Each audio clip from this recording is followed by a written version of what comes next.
Quel est l'objectif de ce projet?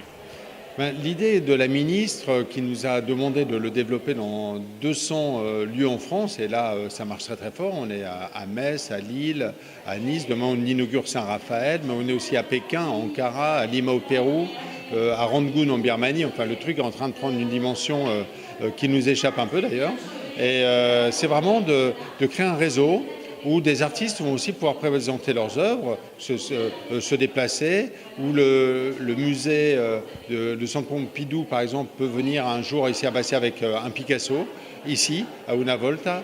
Donc c'est vraiment l'idée très énergique d'être présent avec la culture pour qu'elle soit un plaisir. Parce que vous savez, les chefs-d'œuvre, visiter Versailles. Rendez-vous compte, avec ça, on visite Versailles en virtuel, mais ça dure 4 heures de visite. Et c'est passionnant, c'est magnifique. Le numérique, cette façon de diffuser l'art, est indispensable et complémentaire aux structures dures, entre parenthèses. Vous savez, moi le premier, je suis allé très très tard voir les musées au Louvre, je devais avoir 17 ou 18 ans, parce que simplement c'était loin de là où j'habitais. Et je ne sais pas si tout le monde encore s'est allé au musée Picasso, tout ça, mais tout le monde a envie de voir un Picasso.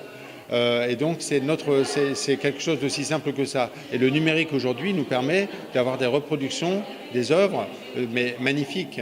Quand vous voyez la grande odalisque, on vous donne aussi le secret du tableau. C'est cette femme magnifique qui est allongée, là, peinte par Ingres. Il lui a rajouté 3 vertèbres, donc elle a un dos de poisson.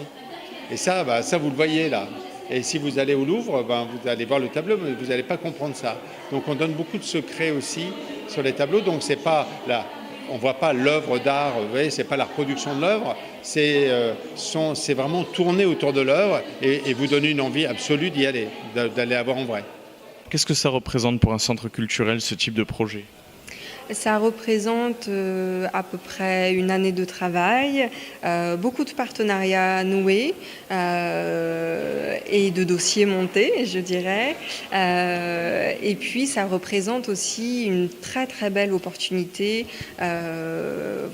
d'avoir un contenu des grands musées nationaux, un contenu qui est évidemment magnifique, un outil numérique qui est hautement qualitatif, qui est très pertinent et c'est donc l'occasion pour nous aussi de repenser, de renouveler un petit peu notre médiation culturelle. Je dirais c'est pas cette médiation qui est en fait notre objectif, je dirais notre travail au long cours, puisque c'est l'association Unavolta travaille justement sur les publics depuis plus de 40 ans maintenant, donc c'est pas un nouvel objectif qu'on se fixe, mais c'est une manière de renouveler vraiment cet objectif. Rendez-vous pour le tout public les mercredis après-midi de 14h30 à 17h30 et pendant les vacances scolaires également l'après-midi au Centre culturel Unavolta jusqu'en décembre.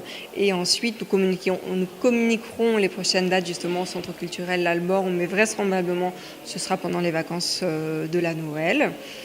Et pour le public scolaire, donc sur inscription, il faut appeler le centre culturel pour justement inscrire les classes. Et ce sera 2 jours par semaine consacrés à ces visites scolaires, avec une visite du musée numérique et des ateliers ensuite, vraiment produire des choses, des œuvres en lien avec le contenu du musée.